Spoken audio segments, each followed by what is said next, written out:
We'll get started now with tonight's program. Thank you for joining us. My name is Ken Pomeranz, and I'm University Professor of Modern Chinese History at the University of Chicago and Chair of the China Committee for the Center of East Asian Studies. The Center for East Asian Studies is pleased to sponsor tonight's program as we welcome Professor Thomas Talhelm of the University of Chicago's Booth School of Business. Professor Talhelm is an affiliated faculty member of the Center for East Asian Studies, and we're very pleased that he's joining us tonight to present a lecture entitled Moving Chairs in Starbucks, How Rice Farming Made Southern China More Interdependent Than the North. For more information about the events and activities of the Center for East Asian Studies, please visit our website and subscribe to receive weekly outreach emails. A direct link will be provided in the chat box for your reference. Following the end of the presentation, we'll have a Q&A session. To ask a question to be addressed during tonight's Q&A portion of the program, please be sure to type your questions into the Q&A box, which you will find on your Zoom screen.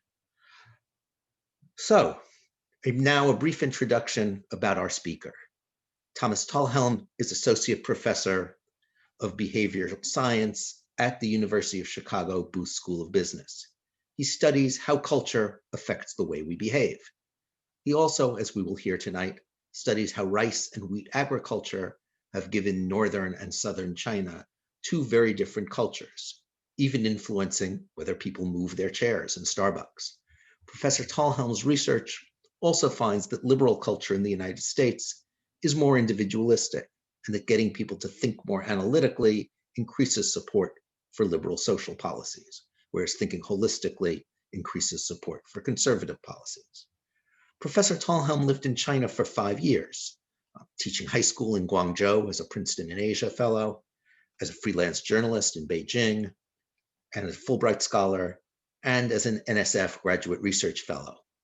While living in Beijing, he also founded Smart Air, a social enterprise that ships low-cost air purifiers to help people breathe clean air without shelling out thousands of dollars for expensive purifiers.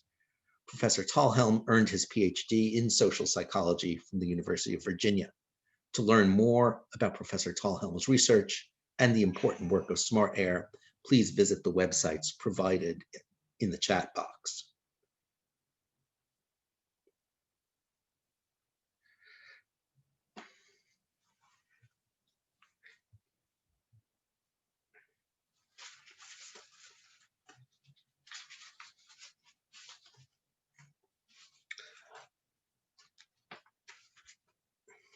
Thank you again for joining us tonight.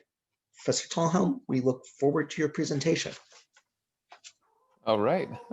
Thank you for having me. And as we start, the dog is, of course, starting to bark.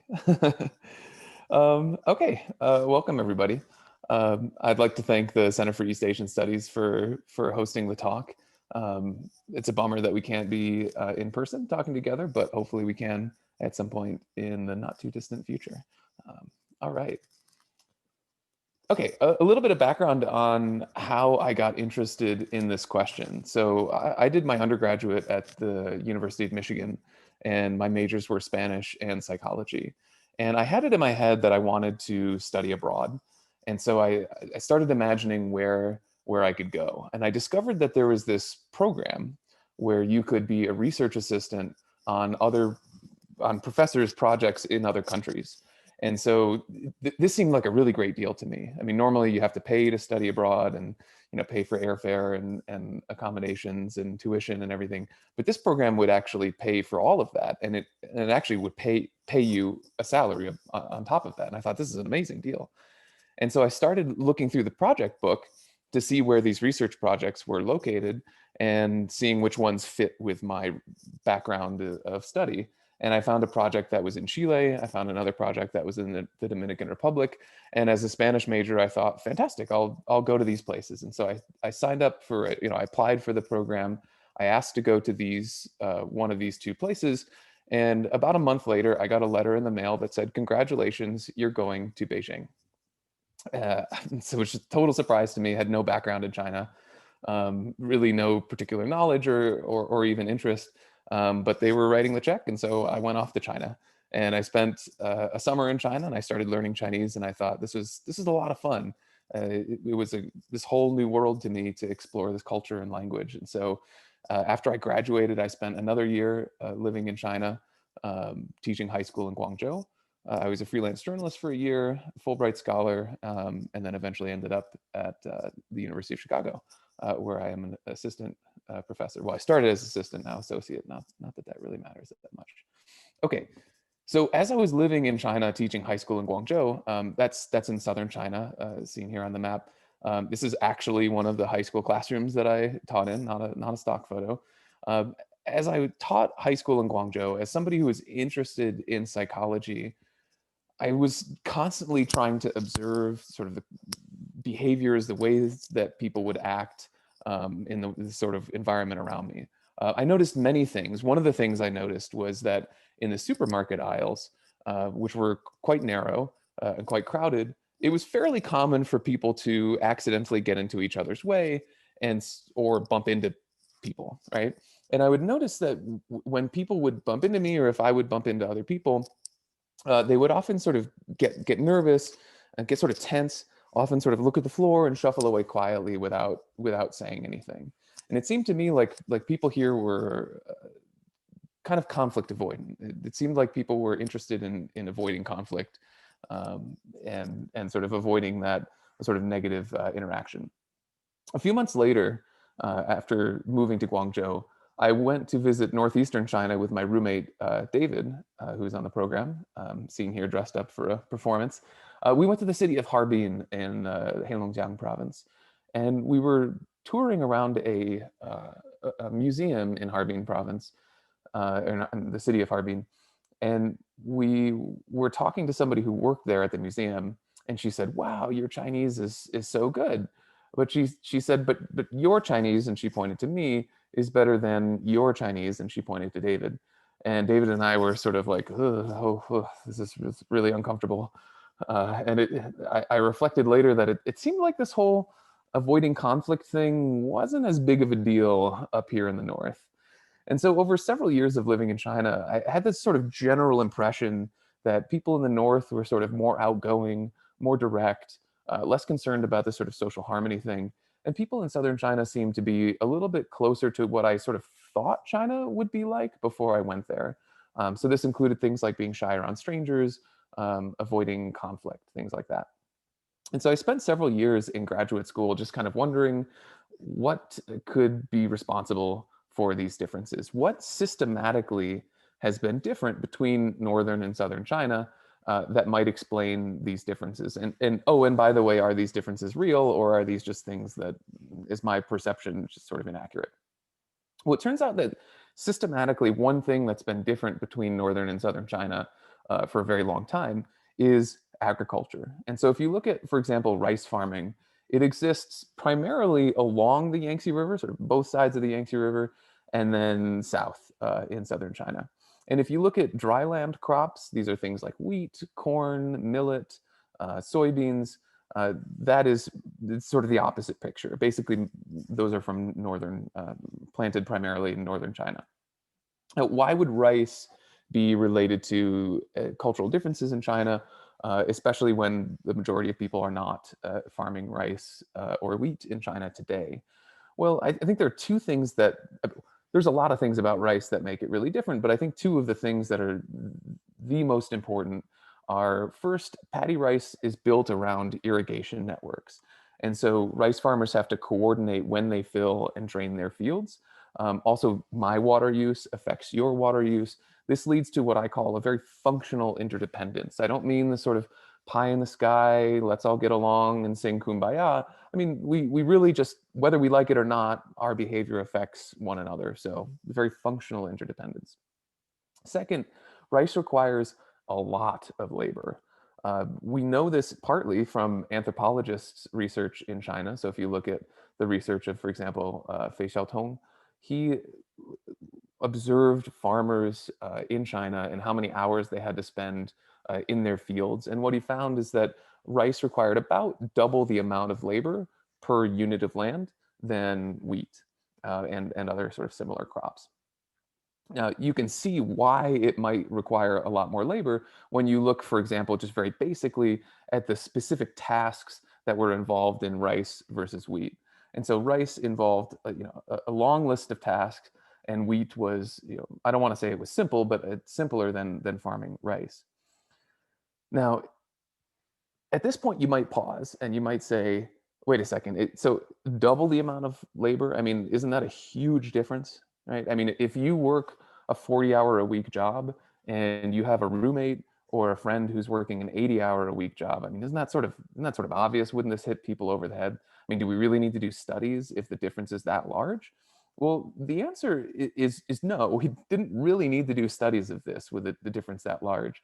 And so, for example, if you look at farming almanacs, farming guides, like the Shenshi Nongshu from the 1600s, it contained advice like this. It said, if one is short of labor, it is best to grow wheat. So this was a very large difference, and this is something that farmers themselves were aware of hundreds of years ago. It's a very large difference that pervaded everyday life for a lot of people in China. Now, okay, why would all of that labor be related to culture? One is that rice farmers dealt with those large labor requirements through cooperative labor exchanges.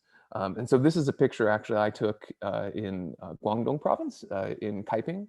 And these are several villagers working together to do transplanting of the rice. And this is not a particular phenomenon in China. I mean, this has been observed in rice farming communities around the world, from West Africa, Malaysia, Japan. I know of no rice farming society around the world that does not do this sort of cooperative labor exchanges. Okay, at this point, you might wonder why anybody would farm rice. I mean, rice seems like a pretty bad deal, right? You have to rely on other people and you have to do twice as much labor. It sounds like a pretty bad deal. So why would anybody ever decide to farm rice? The answer lies in crop records that go back hundreds of years. And so, for example, if you look back in the 1600s at crop yields from let's say Western Europe versus China, you get a sense for why people would farm rice. There's actually pretty good records of this, partly because crop yields were used to calculate things like taxes or rent, things like that. So we have surprisingly good records on this. So, for example, if you look at the yield among European wheat farmers from the 1600s, it was about 5 to 1. So for 1 liter of seeds that people would plant at the beginning of the season, they would on average gather about 5 liters of output at the end of the season. This is about 5 to 1. So where does rice compare to that? Well, we immediately run into a problem trying to graph this difference because the y-axis here is too short. So let me go ahead and double the y-axis and then we'll see the answer. Oop. Nope, okay, still a problem. Still not, y-axis is still not large enough. Let me triple the original number there and, okay, hold on. It's still not there. This is what we have to do to the y-axis in order to fully grasp the difference in productivity between European wheat farming and Chinese paddy rice farming. This is a monumental difference in productivity. Rice, yes, rice required a lot more labor and a lot more infrastructure than things like dryland wheat farming. But people aren't idiots. I mean, people wouldn't put in that much labor if there were not some sort of payoff. So rice really paid off. There's a fairly large incentive, I would argue, to farm rice because it's so much more productive than similar crops. So in a nutshell, the rice theory is the idea that rice had more of a need for this sort of interdependent functionality. And over time, those cultures became more sort of interdependent or collectivistic. Wheat had less of a need for that collective labor. And so therefore, they had more of the freedom of movement and decisions that we would associate with individualism. A few clarifications.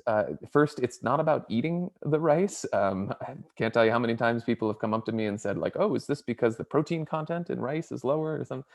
It's not a part of my theory. Although if there are any enterprising graduate students out there, I would totally be interested to read if there might also be nutritional differences over time. I think that'd be really interesting.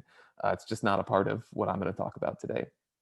Second, you don't have to have farmed rice personally for this to be the case. Rather, the theory is that rice requires this sort of interdependence, and over hundreds or thousands of years, cultures come to value or just be in the habit of this sort of interdependence, and then individuals born into that culture receive this culture, even if they haven't farmed rice individually. So I think today I will show you zero data from people who are currently farming rice or wheat, and yet we will still see differences, right? And so the idea here is that you don't have to. It doesn't end at the farm field, right? Because farming was so central to large parts of Chinese culture, it has a large influence on Chinese culture.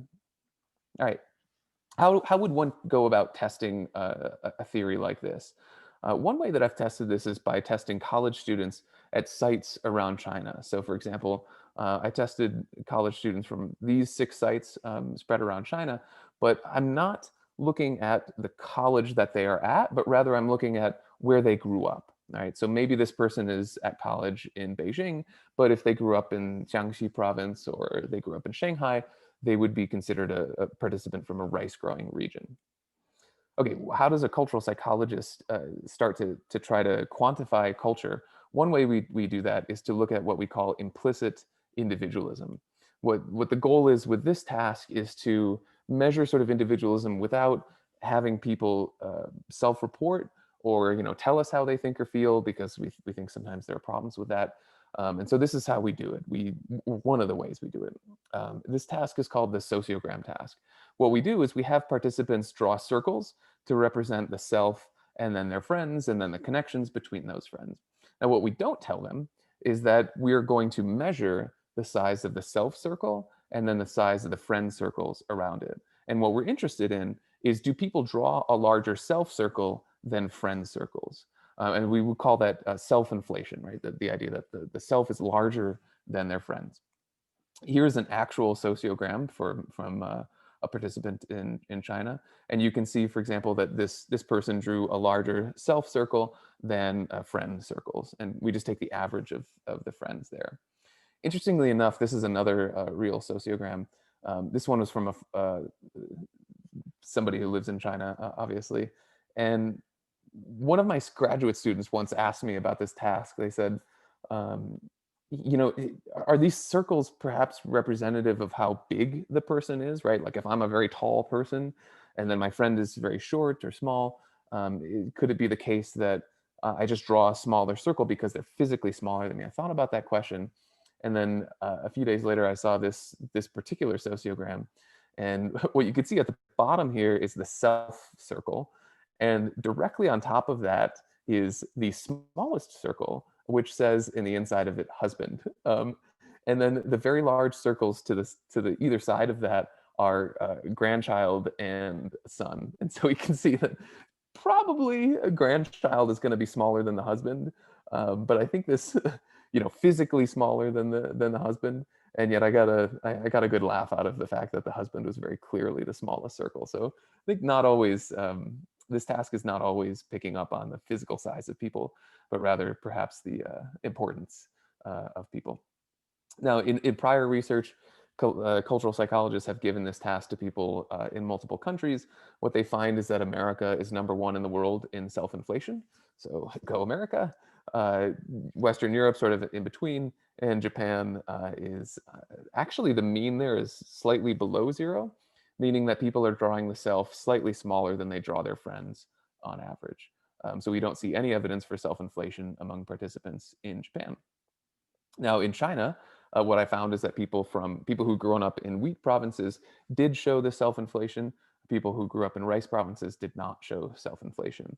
Now, I don't want to oversell these differences. I mean, so we can, for example, put the self-inflation that we just saw from participants in the UK on the same graph, and here's how those rice wheat differences would compare. And this is true sort of generally across my research, that rice wheat differences are there. They definitely exist. But northern China does not equal the West. I mean, it tends to be sort of in that direction, but it's not as extreme as like the UK or the United States. All right, another way I've tested this is to look at people's cultural thought style. So in cultural psychology, there's been a few decades of research finding that people in individualistic cultures tend to think more analytically. People in collectivistic cultures tend to think more holistically, intuitively. There's sort of different words for this. Sometimes people call it concrete thought. Um, you might also be familiar with the conception that uh, East Asian thought style tends to be more sort of holistic, whereas the sort of cultural traditions of thought styles in the West tend to be more sort of abstract and analytic. And so if these two are tend to be correlated with individualism and collectivism, perhaps what we'd find is more of that sort of analytic thought in northern China and more of that holistic thought in the more interdependent south of China. How do you measure somebody's thought style? I mean, there are many ways that researchers have tried. One way that I like is with this categorization task. And so what we do is we give people objects to categorize, like a mitten, a scarf, and a hand, and we ask them to choose the two that they think should go together. Now, in each of these sets of three, there are two items that belong to the same abstract category. So for example, a mitten and a scarf belong to this category of sort of winter clothing. And then there's also sort of functional or relational pairing, where, for example, a hand wears a mitten, right? Now, in prior research, researchers have found that, for example, in China, Japan, and India, people have a pretty strong preference for these the hand and the mitten pairings, whereas in the United States, Canada, and Western Europe, they choose a lot of these relational pairings, but a relatively higher portion of these abstract pairings. So what I'm going to show you here on the x-axis, we have the percentage of rice grown in different regions or provinces in China. And on the y-axis, we have the percentage of holistic pairings in that task. Now, you could sort of think of this, if you want, very loosely as sort of like East Asian thought style, if I can say that. All right, so here's what we found. So we found more of this holistic thought in the rice growing regions, less of this holistic thought in the wheat growing regions. I did this while I was in graduate school at the University of Virginia. So I also gave it to students at the University of Virginia. Here's where they scored roughly on average. Virginia would be primarily wheat. Also, we could consider tobacco, a big product there. Okay, I hope at this point you're really questioning. Okay, maybe there are these differences between northern and southern China, but how do we know that it's rice and not something else, right? I mean, culture is big, it's complicated, there's a lot of factors. How do we ever begin to pull these factors apart? A lot of the rest of my talk is going to sort of be trying to answer this question from different directions. One of the directions I want to answer this question from, or at least just offer a point of evidence, is by looking at the rice-wheat border. Right? So yes, there are a lot of differences between northern and southern China, but if we look just at counties along the rice-wheat border, so for example, this is Anhui province, that rice-wheat border is actually quite sharp. So if you look at, for example, some people say, well, is this temperature or is it rice, right? I mean, rice is correlated with temperature. Rice areas tend to be hotter, right?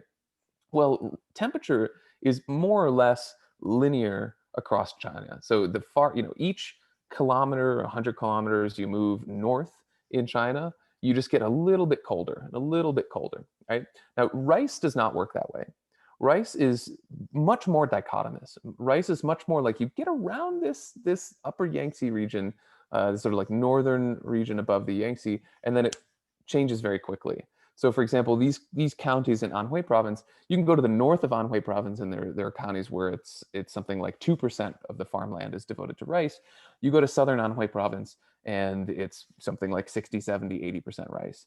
So by comparing these people in nearby counties, we get people who live in roughly the same sort of climate in terms of temperature, similar in terms of distance from Beijing, distance from, for example, like Mongolian invasions and other things like warfare, other sorts of historical factors. And so these historical factor differences are fairly small, and yet the difference between rice and wheat is fairly large. So if we go back to that thought style task that I was showing you before, this on the left is the difference in thought style for all of China. So all rice provinces versus all wheat provinces. What I'm going to show you on the right side here is just the difference for people in those border counties. So just in that sort of rice-wheat border in the middle of China. and we find is the same difference, right? And so this would not conclusively prove, but it was at least consistent with the idea that this seems to be something about rice that's different from some of the other factors that are also different between northern and southern China. A third way that I tested this is with what I call the friend-stranger distinction. Friend-stranger distinction, I think, is the least intuitive or the least easy to understand of all the differences that I'm going to talk about today. And I think that's part of the problem is with this idea of collectivism. So I call rice areas interdependent. I call them collectivistic. But the term collectivism brings to mind things like this poster, right? So if you type in collectivism into Google and do a Google image search, you'll find posters or images like this, right? Now, what's going on in this poster? Well, for one, these collectivists look very happy, right? They seem to be thrilled about social relationships, right? Second, they seem to be quite broad, right? Oftentimes, collectivism brings to mind the idea of sort of uniting across groups. So, like the entire nation unites together, maybe even the entire world unites together. In this poster, we have a laborer and a farmer uniting together. These are very different people, but it doesn't matter. We're collectivists. We love each other. Now, I think that's not what collectivism is, at least in a rice village. So yes, I think rice villages are collectivistic, but I think they are nothing like that poster. Right? Instead, I think the collectivism of rice farming really has more to do with a distinction between people who are close to you and people who are far from you. And how you are treated really depends on what category you're in. So if you're a close friend, or if you are related to somebody, you experience these tight sort of binding relationships with duties to those people, right? And those relationships are very hard to break. They're very stable over time. Now, if you happen to find yourself in that stranger category, you might experience actually less trust than people in the other category. You might experience that there are costs to forming new relationships, right? So if our relationships carry duties and responsibilities, well, then we can't just be friends with everybody, right? I only have so much, time and energy to spend. I can't equally distribute that among everybody I see on the street, right? And because relationships are sort of costly and time consuming and stable, people may be a little bit slower to warm up and slow to share personal information. So I think this is closer to sort of what the social world of a rice village would be like. And I think that's the problem with the word collectivism. I think collectivism brings to mind things like collectives, right? Like large groups of people, which I think is not the version of collectivism that's in rice villages. And so, may I humbly introduce you to a word that I created, which is the word responsibilism. It just rolls off the tongue, doesn't it? It's a pretty clunky word, but I like it because it emphasizes the responsibility that is inherent in social ties, and not the sort of like those really wide smiles of those propaganda posters. And that's not what it really means to be collectivistic, at least in a rice village. So once we have that idea of sort of responsibilism and not this sort of utopian socialism of collectivism, now we can understand the friend stranger distinction, why we would look at the friend stranger distinction. So the friend stranger distinction, the task works like this. You have participants read about going into a business deal with a friend, and then they learn that that friend was honest about key details of the deal, and therefore they make more money. And then the participant has the chance to reward that person for their honesty. In another scenario, they hear that that person lied, and they get a chance to punish that person. And then they see two more scenarios that are exactly the same, except that person is a stranger. And what we're interested in is, do these people treat the friend different from how they treat the stranger, even though the behavior is identical? Now, previous research has used this task to compare across nations. And so, for example, they compared the country of Singapore to the United States. And here's what they found. So they found that participants in Singapore, when it was a stranger, they rewarded and punished about the same, at about the midpoint of the options. But when that person was a friend, completely different, right? Huge reward, very little punishment. How did participants in America respond? They, rewarded and punished the stranger. For one, Americans seem to really like rewarding and dislike punishing. But the friend was pretty close to the stranger. That's not a large distinction there. But the distinction for the participants in Singapore is quite large, right? Now, when I saw those results, I said, wait a second, I see rice here, right? Because if you think about where a lot of participants in Singapore are of Chinese heritage, but that immigration to Singapore is not a random sample of people from around China. If you look at the statistics, it's over 96% of Chinese immigration to Singapore is from rice farming areas of China, places like Fujian, places like Guangdong, right? And so I said, what if we redo that study? But instead of comparing Singapore to the United States, let's compare southern China to northern China. What happens then? So, of course, that's what I did. I tested people from northern and southern China. And there's a lot of ways to break down this data. I'll just show you the amount that they rewarded the friend minus how much they punished the friend. And so if this difference is quite large, you could call that positively, you could call that loyalty. Or if you think about that as a negative feature, you might think of that as nepotism. So here on the y-axis, we have loyalty and nepotism. So higher values are sort of more loyalty or more nepotism. On the x-axis, we have rice grown in people's home province. And what we find is more of this sort of loyalty towards the friends in rice farming regions. Another finding that might seem sort of counterintuitive on the surface, but makes sense if you understand responsibilism, is what I'm calling in-group suspicion. What we did is we had people imagine scenarios. So for example, participants read about Wang Li. So Wang Li is an actress in a drama troupe. There's a new play in preparation. She wants to become the leading actress, but there are other actresses who also want the position. What would Wang Li do in this situation? And so with some colleagues and I, we gave this sort of scenario to 450 college students from 3 universities around China. And what we were particularly interested in was the types of responses that they gave, whether they were ethical. So for example, some people wrote things like, she would research the role. Some were gray area responses. So things like become friends with the directors, like a little bit gray area. And some were clearly unethical, like poison the other actresses, right? And so what we found was that people from rice farming areas reported imagining more of these sort of unethical behaviors, right? And so I thought this is particularly fascinating, right? Because interdependence doesn't mean that you necessarily trust the people who are in your orbit, right? Colleagues who work at the same company aren't necessarily people you trust, right? People you're familiar with aren't necessarily in that tight sort of inner circle that you trust, right? And so what we're finding is actually more suspicion among people from rice areas of China, whether that be fellow actresses or colleagues at work or students in university. Now, I do want to point out that these are people. It's in the in group, but not necessarily people that you know and trust, right? So colleagues, you don't know all of them on a very personal and trusted basis.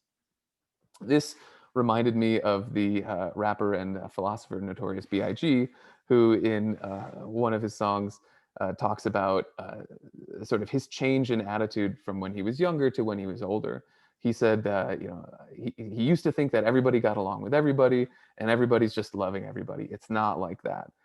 He says associates and friends are two completely different things, right? I think this same conceptualization it applies to interdependence sort of broadly. Traditional interdependent cultures are not about loving everybody. They're not places where people smile all the time and everybody just is singing, kumbaya around a campfire. Interdependence is much more functional, I think, than we might imagine it, right? And it often focuses on sort of concrete outcomes rather than how we feel. I think how we feel is not necessarily the most important goal in an interdependent culture. Okay, I've showed you a lot of student data, but students are clearly just a slice of the culture in China, the population in China. Another way to broaden things out is to look at census data. So for example, I looked at divorce rates across China, and I hypothesized that there would be less divorce in rice farming areas because of that emphasis on sort of tight duty-bound relationships. So here, for example, is divorces in China per marriage, and on the x-axis we have rice, and we find fewer divorces in rice farming areas. And this difference is actually fairly large. So this works out to about 15 divorces per 100 marriages in wheat areas and just 10 in rice areas of China. I also looked at patents for new inventions. Why would we look at inventions? One is for the difference that we talked about before, the analytic thought differences. Prior research has linked analytic thought to measures of creativity. Inventiveness is also related to individualism. So for example, immigrants to the United States from more individualistic countries tend to have more patents, even controlling for the wealth of the country that they came from. So here we have rice and successful patents for new inventions. And what we find is fewer patents in rice farming areas. Okay, I want to talk a little bit about an idea that sort of inspired me on this project in the first place, and that's modernization theory. This the idea of linking modernization to culture may or may not be intuitive to people, but I think we all sort of have it in our heads. The idea is quite easy to understand. I think the idea is that industrialization, modernization, technology, urbanization, globalization, all of these forces, right? Insert noun there, make cultures more individualistic. I think many people out there who think that as China is becoming wealthier, that it should become more individualistic and sort of more Western as it's becoming wealthier. Now, is that the case in the data that I have? I always think it's really interesting to look at individual cases, right? So if you look at the thought style data that I showed you before, check out Shanghai and Beijing. Shanghai and Beijing are both wealthy, sort of large cities. If anything, Shanghai historically is, for the last 20, 30 years, has been wealthier than Beijing. And yet the differences in thought style were quite large and not in the direction that you might think if simple wealth is determining differences in China. But of course, pointing out individual cases is not very systematic. We can do this more systematically if we just go through the measures that I took and then see whether the wealth of the region explains these differences. So for example, if we look at GDP per capita for different provinces around China and holistic thought, if we think that modernization is making people more sort of Western, what we should find is less holistic thought in the wealthier parts of China. And what we find is actually not in that direction. It's actually significantly in the other direction. So wealthier parts of China tended to be more holistic than the less wealthy parts of China. We could look at the sociogram task too, and we might predict, for example, that wealthier parts of China show more importance of the self. So if that's the case, we should see a positive relationship here. And what we find is a whole lot of nothing. Wealth does not predict self-inflation on that task. We might think it should influence loyalty or nepotism. So we might think that in more developed places, people should be more sort of universal, right? Less sort of cloistered with their particular friends. And if that's the case, we should see less loyalty and nepotism in these wealthier provinces. And what we find is not that. We don't find any evidence for this, right? So if I could summarize those findings very briefly, it'd be the idea that modernization doesn't always make people Western. So just because a place is modernized or urban or wealthy or educated, doesn't mean that people behave like Americans. This can sound sort of laughable, but it's that idea is actually quite compelling to many people, right? And yet simply going to a place like Japan it sort of falsifies that idea right off the bat. And the other interesting thing about this is that when I was observing these differences between southern and northern China, I was living, for example, in the city of Guangzhou, which at that time had a GDP per capita of about 20% higher than Beijing. So it was the wealthier city that I was in that seemed to be more interdependent than the less wealthy city of Beijing. I mean, Beijing is more famous than Guangzhou, but Guangzhou is, over the last 20, 30 years, far wealthier than Beijing. And yet it was the wealthy area that seemed to be more interdependent and sort of more traditional in the sense of people's social relationships. And I think that's fascinating. I think that's really cool. Why is that? Um, Rice provides one answer. Okay, I've done a lot about sort of statistics and lab studies where we control the environment, but my original motivation for these studies was the real world, right? I mean, these were things that I felt like was picking up on in just everyday behavior. So when I had the opportunity to go back to China on a Fulbright scholarship, I knew that I wanted to do some sort of study out in the real world. I wanted to do some sort of study where I was, tapping into sort of concrete, understandable behaviors. And to do that, when I was back in China, I collected data from several cities around China.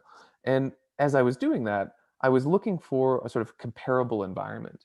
Um, I was trying to think like, okay, I can't, this is not a laboratory. So I can't really control the environment like I would a laboratory. But what's another type of environment out there where it's more or less the same across China? Sights and sounds and colors and the layout and everything else.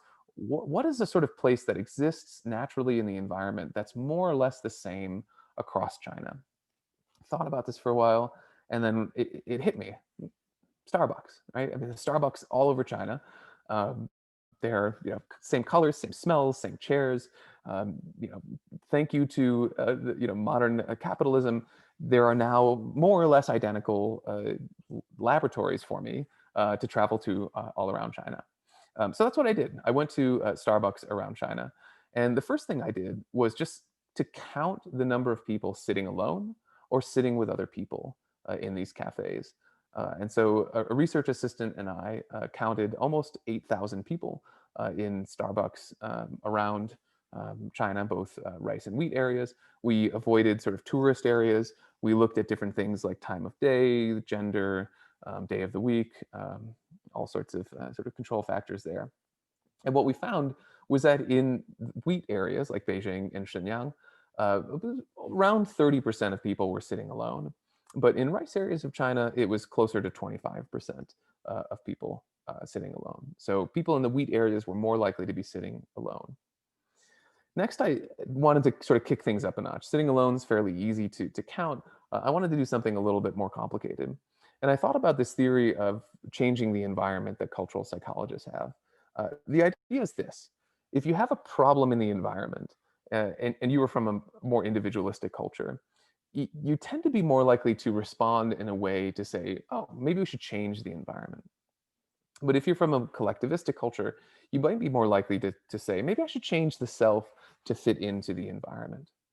And so, how could we measure sort of changing the environment?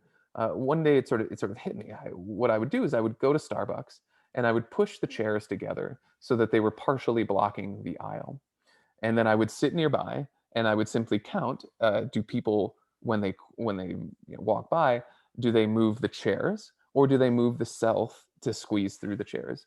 Now, in every place I did this, I wanted to make the width of the chairs the same, and so I measured them with the width of my hips. So that's how far apart they were. To give you an idea of how hard that is to walk through, it's about what it's like to walk through there. Like holding a bag. So it's possible to walk through them without pushing the chair, but for almost everybody it requires some sort of movement of the body. Got to kind of slow down and sort of shift your body to fit through. So I did this all at Starbucks, all like those sort of light wooden chairs that I showed you in the picture there. And a research assistant and I, in total, inconvenienced about 700 people from around China. And so, first place we did this was in the city of Shanghai, and I thought this number was going to be low, but whew, I mean, it was about 2% of people that moved the chair. I mean, this is almost nobody.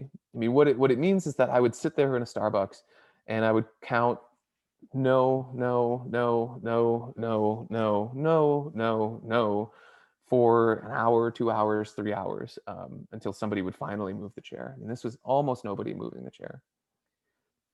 Next, I went to Guangzhou, where I had taught high school, and the results were, fairly similar. It's 6 or 7% of people moved the chair. So, over 90% of people were not moving the chair. Next, I went to Hong Kong. Hong Kong, I think, is an interesting case because it has this sort of British influence. It's far wealthier than most parts of mainland China, and so I think a lot of people out there view Hong Kong as a sort of middle culture or sort of more individualistic than mainland. When it came to moving chairs, it was no different from Shanghai and Guangzhou. So next, my research assistant and I went to Shenyang and Beijing in the north. And I remember as I was moving the first chairs in the north in Beijing, I was worried that maybe I did something wrong, right? Maybe this is a bogus measure that I made up, right? Because uh, one fun thing about observational studies is that they're kind of fun to do. They're very concrete, but a problem is they're hard to control, right? And if you're designing anything from scratch, you're likely to make mistakes. And so when I saw those numbers so low, I thought, yeah, is there some problem with the way that I've done this? I mean, are my hips too big and people think it's actually quite easy to move through these chairs? I mean, what's going on? And I went to that first Starbucks in Beijing, and I was moving the chairs together. And I would normally, when I would move these chairs together, I would try not to move them all at once, right? Because I didn't want it to be obvious that there was a foreigner moving chairs around in Starbucks. And so kind of wait until nobody was looking and then sort of move them and wait again and then move them a little bit closer. And I was maybe 70% of the way there with the first chairs in that Starbucks in Beijing. And a woman came by, and she looked like she was maybe in her 40s, and she looked and she made a sound. I mean, she audibly went, "Hmm," like that, and "Hmm," and looked at the chairs, and 2 hands on each chair, and just this chair, that over there, this chair, over there, and sort of with, like, satisfaction, left, right? And at that point, when I saw that woman move the chairs, I was like, "Ah, yeah, that's the North, right? That's what Northern China, that's what I love about Northern China. It's that sort of take charge attitude. I had a sort of instant appreciation for it. And as soon as I saw that, I thought, this wasn't crazy. And sure enough, it was closer to 15 or 20% of people in the north moving the chairs. Still not a majority, but higher than in the south. Now, of course, I want to acknowledge the fact that culture is very complicated.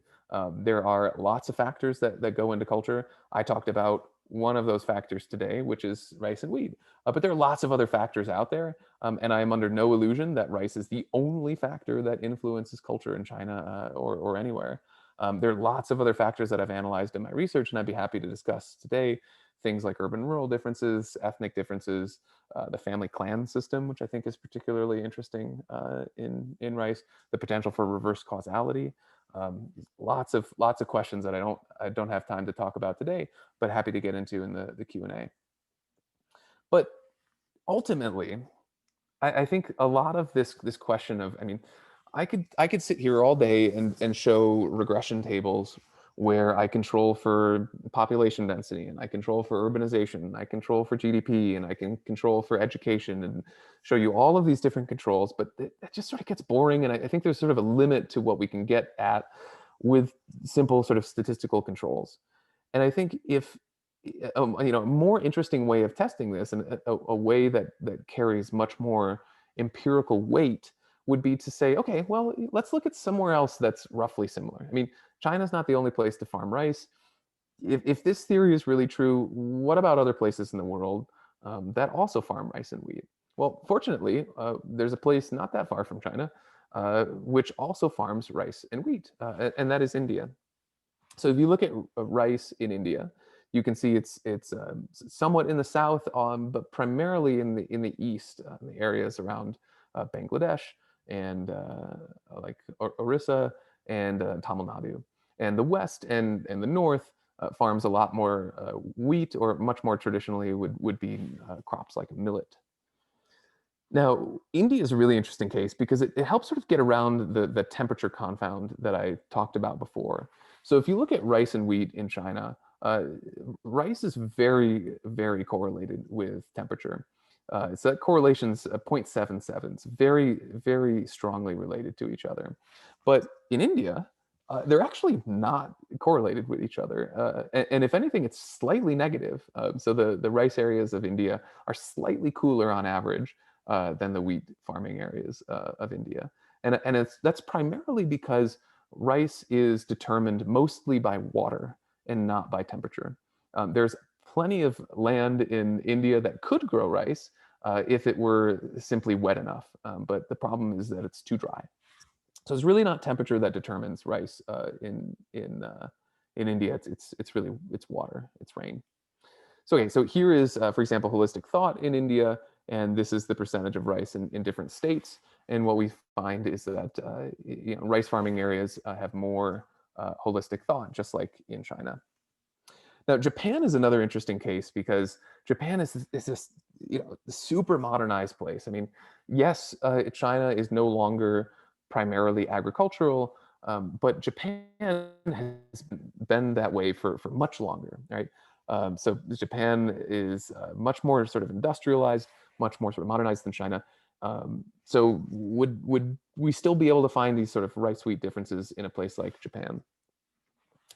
Fortunately, I didn't need to go out and collect a whole bunch of data.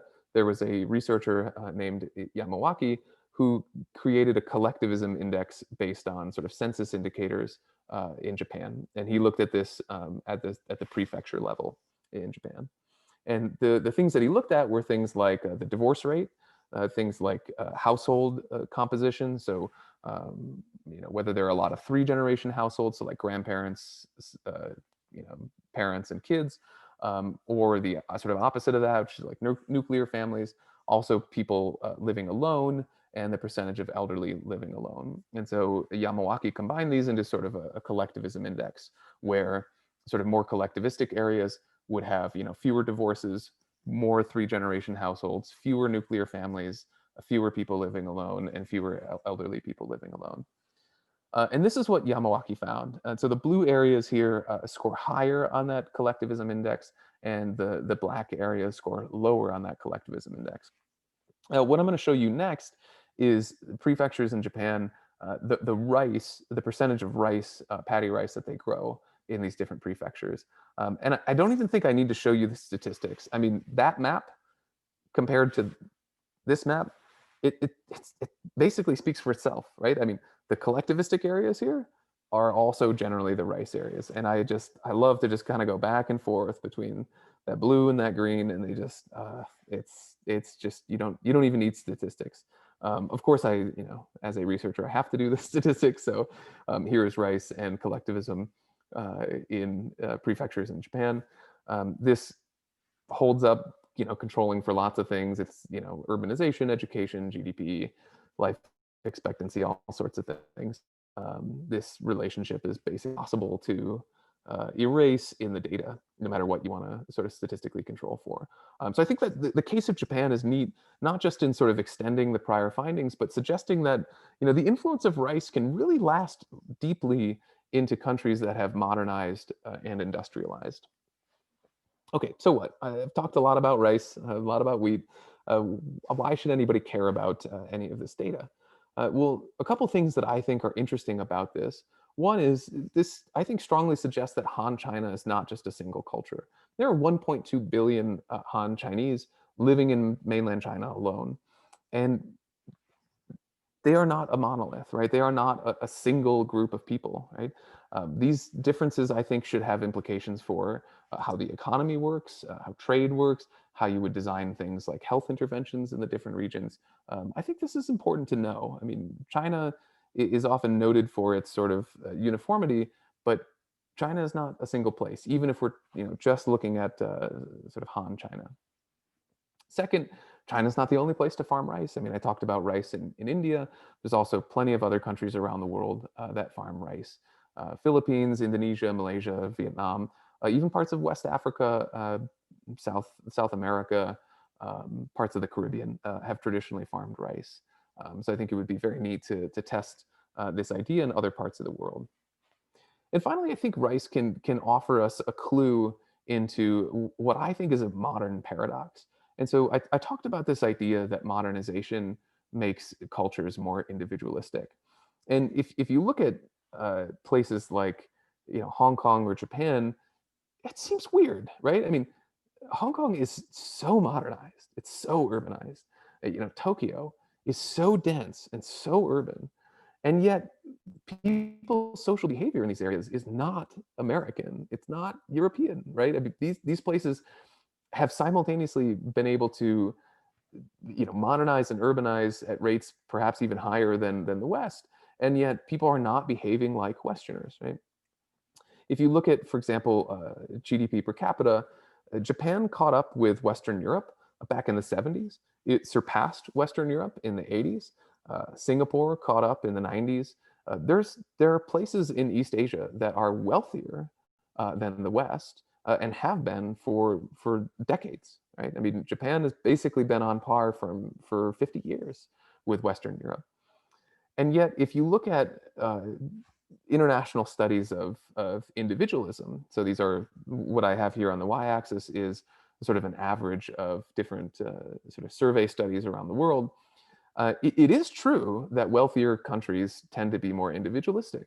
However, all of wealthy East Asia, Japan, Hong Kong, Singapore, Taiwan, South Korea, all of the wealthy countries in South Asia are less individualistic than they should be based on their wealth alone, right? So if we were to just look at their wealth, if we didn't know what country this was, we just knew that this country is fairly wealthy, we would predict that it's a lot more individualistic than it actually is, right?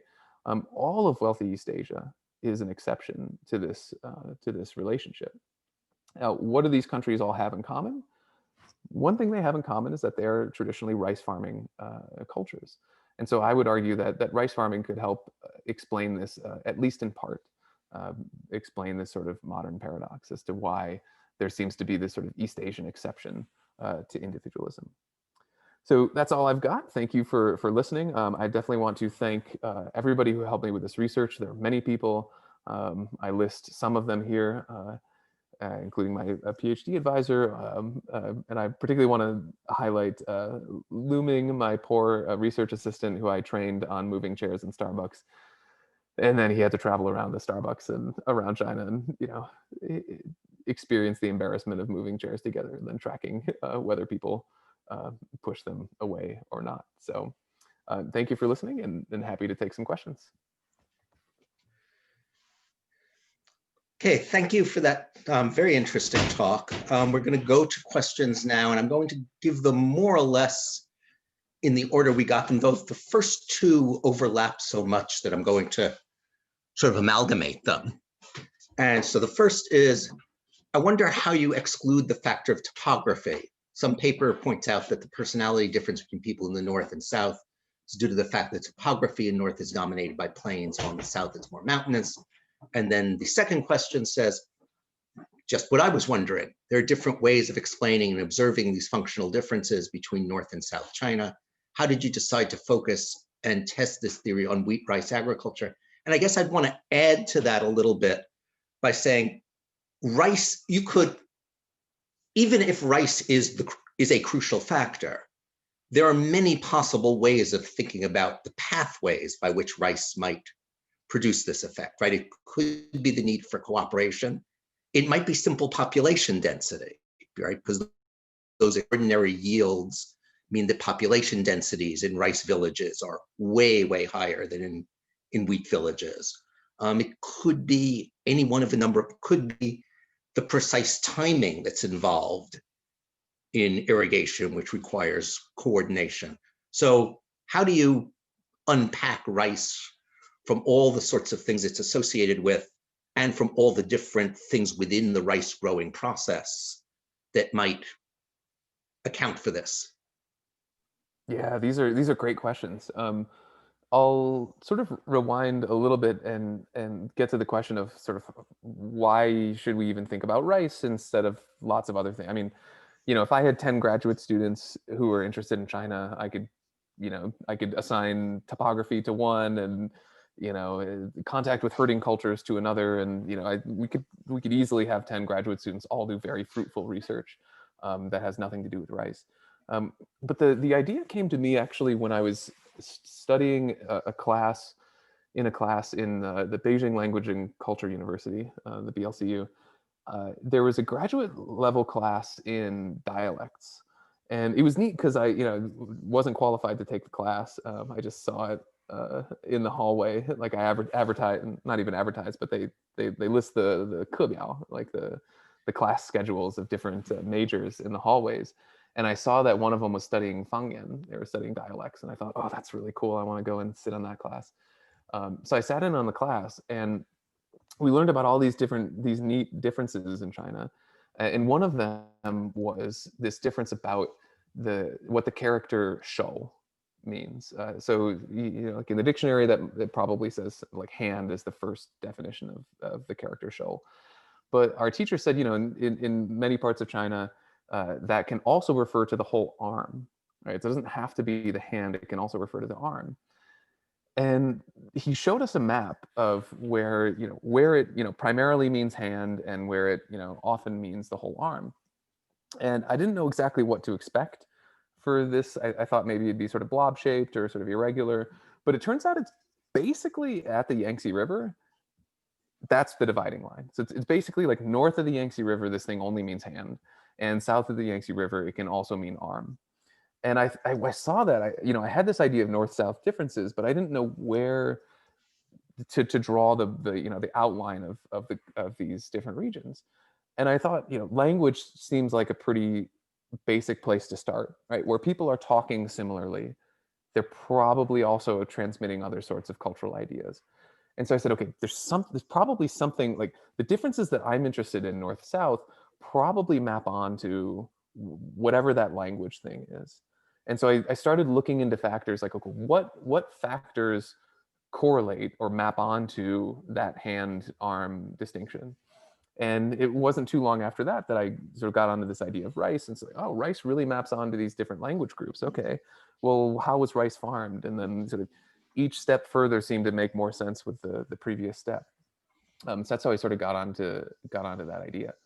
On the question of topography in particular, it is true that parts of southern China are more sort of mountainous. Maybe mountainous is the wrong word, but quite hilly. So parts of like Fujian province and sort of inland Guangdong province are quite hilly. And there was a separate paper in the United States finding that more mountainous areas tend to be sort of more independent. Part of that they attribute to sort of the weakness of the state, where there's not this sort of central infrastructure. People have to sort of be more self-reliant. And so I haven't formally tested that, but I think I'm definitely willing to entertain that as an idea. Like I wouldn't be surprised if we entered topography into these analyses, we'd also find an effective topography. But it doesn't really explain, for example, like some of the areas around the Shanghai region, which are quite flat. And these are some of the like riciest areas of China that are quite flat. Another interesting comparison we can do is there are parts of Ningxia province in northern China where even though it's in northern China, there's a decent amount of rice grown up there. And so what I did with some collaborators is compare different counties in Ningxia province, and some grew rice, some grew wheat. It's not really confounded with topography. And again, we find these similar differences.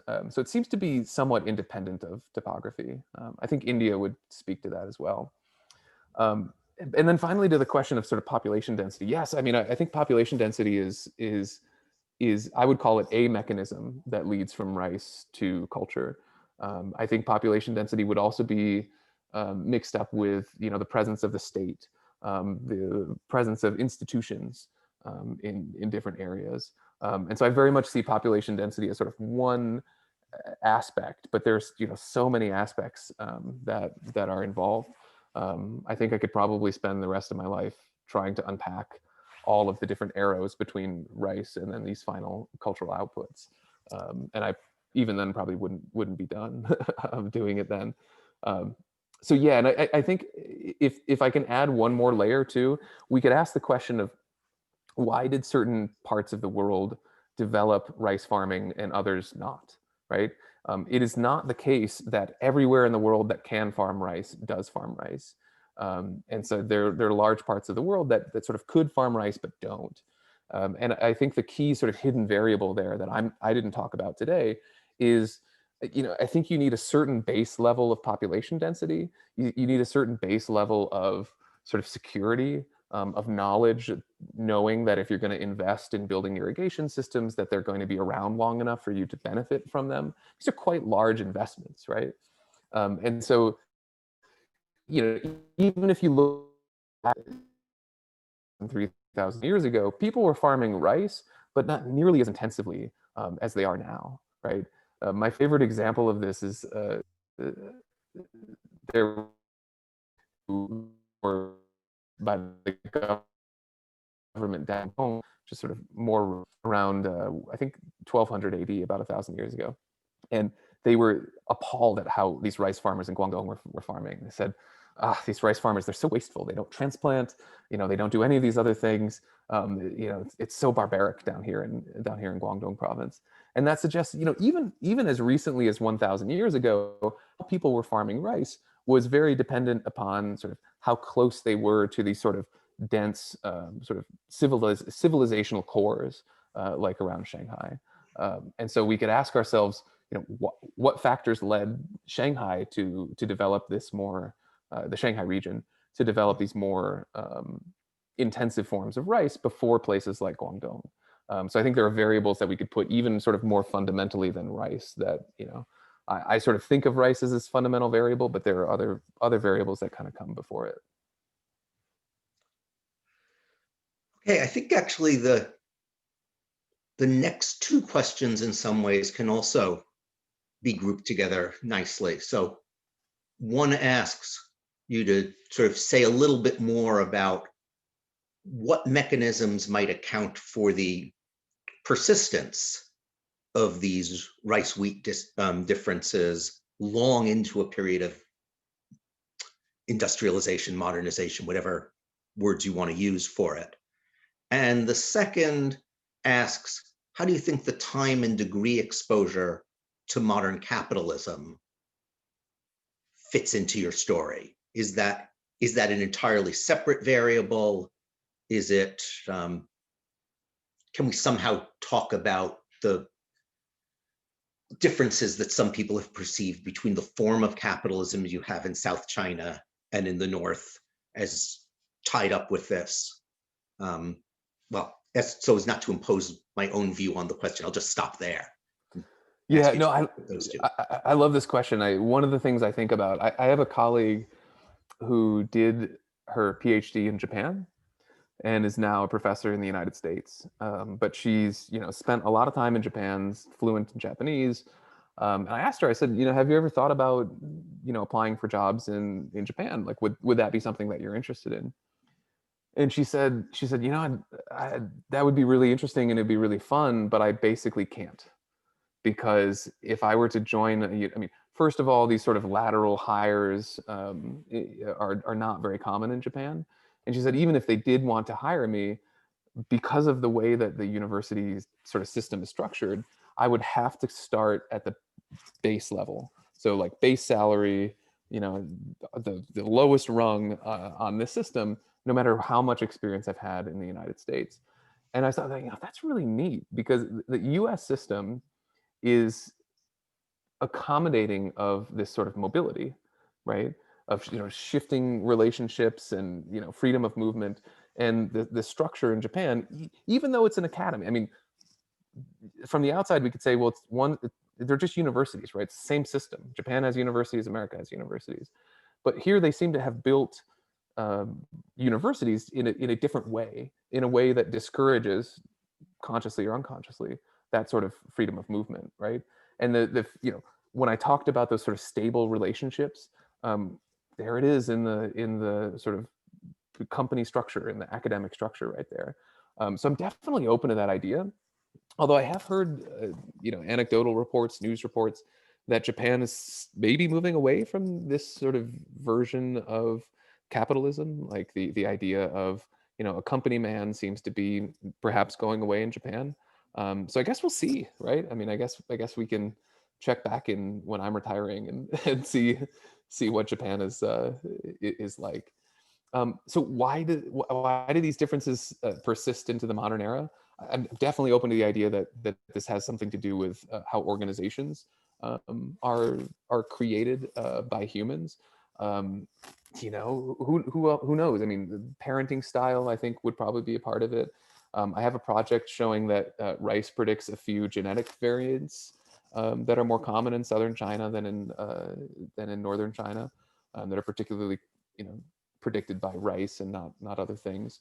Although I certainly, I don't think this is primarily a genetic story, but I'm also think we shouldn't be opposed to the idea that there might be a component to that as well. Um, Another thing researchers, some collaborators and I did was we looked at Children's Day posts from around China on WeChat accounts, public WeChat accounts. And what we found is that the posts from rice farming areas tended to mention relationships more, sort of like mother and child, right? Whereas the posts from wheat farming areas didn't as much. Same thing with school mottos. So college mottos tend to be fairly popular in China. Schools tend to have mottos. And we found that schools in the north tended to have mottos that included things like independence, much more so than schools in the south.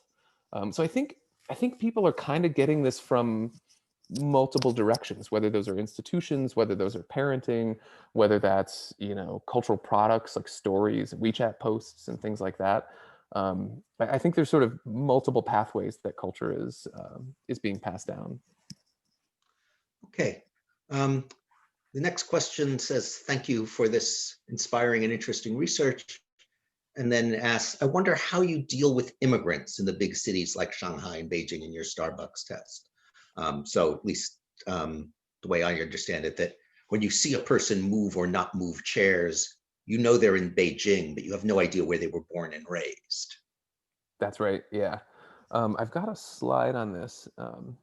So let me try to share my screen again if I can Okay. boldly do that. Here we go. So what I did is I actually went around Starbucks in Beijing and Shanghai, and I just asked people where they were from. So I said, "Where were you born?" And if it wasn't here, where did you primarily grow up? And also, how long have you? I'm sorry, it wasn't where you were born. It's where did you grow up? So did you grow up here or somewhere else? And if they didn't grow up here, how long have you lived in this area? So among patrons in Starbucks in Beijing, 92% were either from Beijing or another wheat province. And so if we can like take a step back, so people in Beijing Starbucks don't need to be from Beijing for this to be a test of rice wheat differences, right? Instead, they hopefully need to be majority from other wheat farming provinces.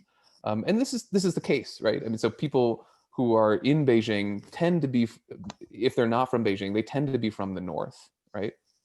And so, and if they didn't grow up in the north, they tend to have been living in Beijing for over 2 years. So, over 98% of people were either from the north, wheat farming regions, or they had lived in Beijing for over 2 years.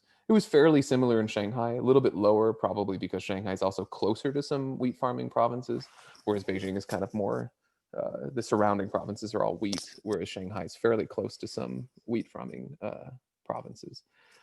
So basically, I think people somewhat overestimate the amount of mobility, especially like far-flung mobility across China. It's true that there are people from Guangdong in Beijing, but generally they think like, 这里太冷了. It's pretty far from home. So it's just statistically speaking, people are much more common to move to the nearest big city and not, the big city on the other side of China. So yeah, that's the simple answer to that one. Okay. Next question is also locational. It says, I'm very interested that you chose Shenyang. And do you think that Shenyang's history of having been a Japanese colony has any play in this story? Or is that just kind of something extraneous? Yeah, I'm not sure. So I have in one paper I look at different provinces' history of colonization from Japan as a variable that we looked at. I didn't think we found anything particularly interesting with that variable. But if I can add another sort of complication to the mix, uh, Liaoning province actually has a decent amount of rice for being such Mhm. a northern Yeah. province. Another thing that people point out is that the most famous rice in China comes from the Dongbei, comes from the northeast, and so people say like, wait a second, so is the northeast rice or is it wheat?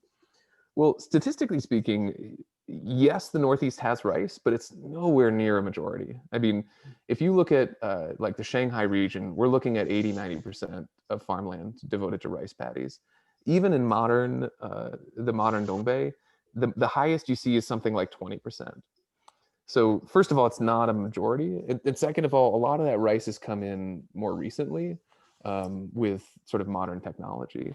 So rice statistics for the last 100 years in China, going back to about World War One, are the correlation something like 0.95. So it basically hasn't changed in terms of the relative numbers. Places that tended to farm rice 100 years ago tend to farm rice now. But the biggest change, if you look at what change, okay, what small change is there? It's mostly the Northeast. It's mostly the Northeast has gone from something like 0 to 10, 15, 20%. So one thing I haven't done is look at the few counties in Liaoning that farm a lot of rice. There's a county called Panjin, which Yeah. actually farms a lot of rice. There's also ethnic Korean areas in the Mhm. Northeast that would also be interesting to look at. And I haven't done that, but I think it'd be really, really neat. We chose Shenyang, by the way, partly because one of the things we really wanted was to have a lot of Starbucks in the city. And so like we wanted to go to Shandong, which is a lot closer, but Jinan only has a few Starbucks, and we wanted to have at least a few different districts where we could just not be sampling from a single district, but a broad range of districts. And so um, that was sort of just a practicality for why we chose Shenyang.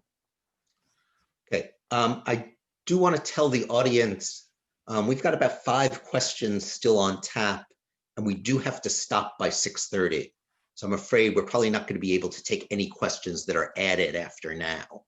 I apologize for that, but it's a hard constraint for us. So the next question asks, what is the relationship between interdependence described in terms of personal level behavior and collectivism at the social level describing the group, and likewise relationship between independence and individualism at the individual and social levels respectively?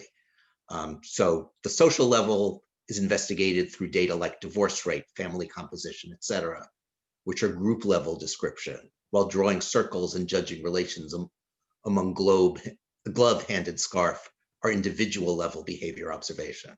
So does individual level behavioral observation add up to group characteristics, or are they different in nature? Yeah, this is a fantastic question. Okay, so psychology started out, I think, primarily as an individual field. Psychologists tend to like to think of things as individual phenomena. And when cultural psychology started to become pretty popular in the 90s and the 2000s, um, people basically just assumed that cultures were essentially like just collections of individuals. And so the things that were true for individuals would just, cultures are just like that. But then fairly soon after that, cultural researchers were like, wait a second, there are things that aren't fitting here. And so one of the things that psychologists like to do is you give people multiple measures and you make sure that they correlate with each other, right? And so you give people the categorization task, and then you give people the sociogram task, and you think like, okay, these are both sort of individualistic, collectivistic ideas. Individuals who score holistically should also show less than self-inflation on the sociogram task. And what they found is that is not the case. They're often completely uncorrelated, or sometimes they're correlated in the wrong direction, things like that. And so, for a while, this is sort of like an open secret in the field. And then after a little while, more and more people caught on. And so it was a favorite thing for peer reviewers to say, like, ha ha ha, like you should report the individual level correlations. And eventually people became a little bit more sophisticated about this, and they realized that like what we're analyzing is culture, which is groups, right? And we're not necessarily saying that these relationships hold at the individual level. And so there's a great paper in PNAS on this. The author is Na, and he what he does is he shows these correlations at the cultural level. So cultures that are think more analytically tend to be more individualistic, but individuals within cultures don't necessarily. And in fact, sometimes it's zero, sometimes it's even negative. A neat parallel to understand this, I mean, these are sort of like wonky statistical ideas, but a neat sort of parallel that may be easier to understand is to ask yourself, um, among Americans, individuals, what does wealth predict for how people vote, Democrat or Republican? Well, at the individual level, wealthy people tend to vote Republican. What about wealthy states in the United States?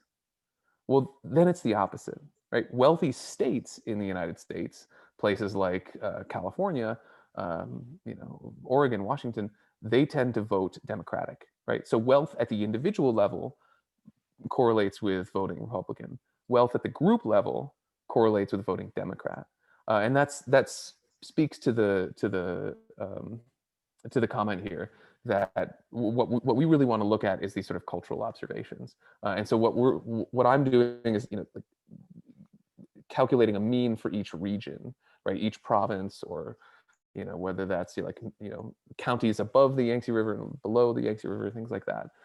So these are essentially group phenomena that don't always hold up at the individual level, and that's a really sharp observation, and one that's sort of easy to forget as we do more research. Okay, the next question asks essentially about the complications in deciding where somebody is from. So did you, in any way decompose your results based on, how long the person's family had been away from a farming area, or differences in, as you know, when you ask people in China where you're from, you sometimes get an answer that's where they live. You sometimes get an answer that's where they're born. You sometimes get an answer about where their family comes from. I mean, I remember asking a guy in Yunnan once, and he explained that he was Hunanese. And a couple of further questions elicited the fact that actually his family had moved in the 1730s. So did you attempt to sort of fine tune this data on where people were from in any way? And did anything interesting pop out when you did? Yeah, this is fun. I mean, that would almost be like me saying that I'm German because my family came over in the 1700s, right. And it's like that seems silly to me, but it's not silly in lots of parts of the world. Not only, I think China's probably not the only place. So I found that like how to word that question, like where you're from, is far more complicated than it seems. Seems like a simple question, not a simple question. And the wording that I found that I think worked, or was closest to what I wanted to know, was like 你主要是在什么地方长大的? It's like, where did you grow up? I think that was easy for people to say, okay, that's what you're asking, right? Because my conceptualization was people are probably influenced primarily by the environment where they grow up. And so I thought that question was pretty, specific to that. Now, I did ask about parents. I haven't asked about grandparents, but I asked, where did your parents grow up, or where were they born? I can't remember the specific wording there. But what I did is, in the data, I said, okay, what happens if somebody's mixed? All right, so they have, you could be mixed either way. You could have a parent from the rice region and a parent from the wheat region, or you could have grown up in the rice region, but your parents are from the wheat region. And so I combined all of these sort of mixed people together, and I said, what do they look like? And what I found is that they were, kind of in the middle, right? There seemed to be this influence of parental heritage that seemed to sort of bring people. There seemed to be a little bit of an influence of the parents, and then also an influence of where they grew up. So it seems to be a little bit of both. And in cultural psychology, we find this a similar thing with, for example, Asian Americans. So when we give tests like the sociogram task or the categorization task to Asian Americans, and also people, people in China, Chinese Americans, and then European Americans, you find the sort of stair step results, which suggest that yes, having a Chinese heritage matters, but also growing up in the U.S. also is an influence, and that kind of equals out to you're somewhere in the middle. In another study, we looked at college students moving to college, and so we tested their cultural thought style right when they arrived at college, and then after their first semester. And so some of these people are moving, from wheat to rice. Maybe they grew up in Hebei, but now they're in college in Shanghai, or vice versa. And what we found is that they were adjusting to the thought style of the local community, right? And so the people who moved to rice regions thought more holistically than people who did not move to rice regions over time. And then the opposite for people who moved to wheat regions. And so people seem to be adjusting to the environment around them, right? And so these rice wheat differences, on the one hand, I think they're stable over time for a region. But if you take an individual and move them between regions, they seem to be adjusting to the local region, right? Or put it another way, I mean, if you move to Shanghai or Hong Kong and you're pushing all these chairs out of the way, people look at you like, what are you doing? Right? And I think people kind of pick up on that, even if it's on a sort of implicit level. So they're, people are changeable, just like, if I were to live in Korea for 30 years, I think I would probably start to pick up sort of habits of how to behave. Okay, that actually leads very nicely to our last question, which you're going to have to answer fairly quickly. But essentially it says, all right, so if growing up in a rice planting culture produces a more, as you call it, responsibilist culture, and if that's persistent, at least to some degree, over generations, what if we wanted to deliberately create a more or less individualist culture? Are there things we can do? Yeah, so I like this question. I think I do think this is at least theoretically applicable to how you would design an organization.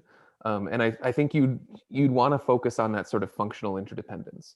So how much if you want to create interdependence in an organization, you make it so that people's output or their performance is related to the performance of the people around them. I think one could consciously do that, right? Or if we wanted to do the opposite, if you wanted to make people more independent, I would really focus on that sort of functional aspect, like in the rice villages.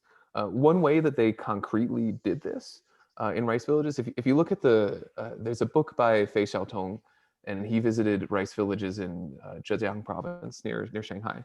And what he found was that, I mean, they literally had systems where they had work assignments to different people. They said, okay, Monday it's this person, and this person has to come pump the water. And Thursday, Friday, Saturday, these people have to come pump the water.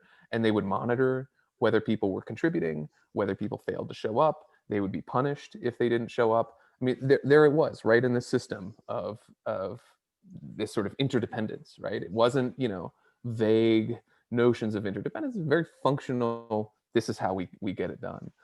The only warning I would say is that I think, particularly in America, we have this rosy vision of what it means to be. I mean, oddly, as an individualistic culture, I think we tend to romanticize collectivism and think that it's fun and everybody gets along. And we tend to sort of focus on the benefits of it. Being at the business school, my students love group work. They love the idea of teams and things like that. But I think we often sort of there's a cost to interdependence as well. I just want to put that out. I don't think that rice or wheat is superior to other cultures. I think they do things differently. I think rice cultures tend to not do innovation quite as well as wheat cultures, but rice cultures tend to do better on things like we have a study on mask use during COVID, and rice areas of China were better at using masks, which is sort of a collective problem. So it's not sort of one's better than the other, but what sort of problem are we trying to solve? Okay. Thank you, everybody, for joining us this evening. And thank you to Professor Tallhelm for a truly engaging presentation. We hope you enjoyed tonight's program. And for more information on upcoming events, please visit the Center for East Asian Studies website, A link will be placed in the chat box for you. As a reminder, we encourage you to subscribe to CEASE emails so that you can receive additional information on events related to East Asia. Thanks again. We hope you had a wonderful evening, and we look forward to hosting you at our next event. Good night, be well, stay well.